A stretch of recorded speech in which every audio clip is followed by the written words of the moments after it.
Good evening, this is Gabriel Jackson, and welcome to BJC Mitzvah Day number 29, using the Sefer HaChinuch, going through all 613 mitzvahs, a mitzvah that keeps your soul in its way. This mitzvah is found in Parshas Yisro, and once again, it should be a schus for our brothers and sisters in Israel in every way. Safety, peace, success in war, elimination of the evil enemy of the world that we have, always anti-Semitic, always anti-Jewish, a connection to Hashem, and for the elevation of the souls of those who are innocently murdered. And let this be a schus. Okay. The prohibition to worship an Avodah Zarah, right? A false god. And yesterday we learned about the prohibition to bow to a false god, but this is to worship a false god. We are commanded not to worship any Avodah Zarah in the world by performing one of the practices through which it is commonly worshipped by those who believe in it. And even if its usual manner of worship is not through one of the four primary forms of service that we mentioned before in Mitzvah 28, again, that's slaughtering an offering, burning an offering, pouring a libation, or bowing down. It's not one of those four.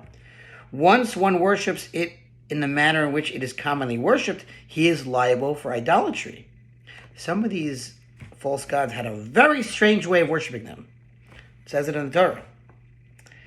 Moreover, even if it is commonly worshipped in a degrading manner, if one performs that particular degrading act of service for it, for example, one defecates before the idol, Baal Peor, that was how they worshipped it. Or one hurls a stone at the idol, Markelus, or one removes one's hair for the idol, Chemosh, all of which are the usual acts of service for those idols, he has committed a forbidden act of idolatry. Any such manner of service is prohibited, as it is stated, quote, you shall not worship them, which means to say that one may not worship idols in the particular manner in which they are commonly worshipped, whatever that form of service may be. In other words, you can make the mistake of wanting to throw a rock at an idol, but you don't realize that's how they worship it, so you have to be careful. The underlying purpose of this mitzvah is known to all, obviously, that to believe that there's one God only, my friends, through thick and thin, even when times seem rough. It's Hashem. We say, Baruch Atah Emes, we make a blessing even over the bad. Everything in this world is good. Even though we can't see it, we can't understand it, it's all good. Kam Zulatova, also this is for the good.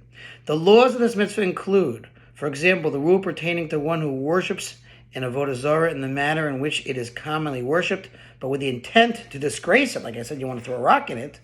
The remaining details of this mitzvah are elaborated in Tractate Avodah Zarah. This mitzvah applies in every location and in all times, and is incumbent upon both men and women. If one transgresses this prohibition intentionally, and there are witnesses, he is subject to the punishment of execution by stoning through the court, the Beis Din. This law, like the law of the previous mitzvah, is also elaborated in the 7th chapter of Tractate Sanhedrin, in the Gemara there. These last two mitzvahs that the Rambam of blessed memory counted among the 613, and that we have accordingly counted, which are the prohibitions of bowing to an Avodah Zarah false god or worshiping it with any of the primary forms of service, as in Mitzvah 28, and similarly the prohibition to worship an Avodah Zarah in the manner in which it is commonly worshipped, Mitzvah 29, are not universally recognized as independent mitzvahs. Not everyone agrees that these are independent mitzvahs. The Ramban, Nachmanides of blessed memory, disagrees with the Rambam and includes them in the mitzvah prohibition of you shall not have other gods before me, as we wrote above in mitzvah number 27. It thus emerges that the Ramban, Nachmanides, removes two of the mitzvahs here from the tally of the 613 mitzvahs set forth by the Rambam, Maimonides of blessed memory. But as we just mentioned, the Chinuch follows the Rambam, Maimonides. Thanks for listening to Sponsor Future Mitzvah 36, 100 for the gold. See you tomorrow.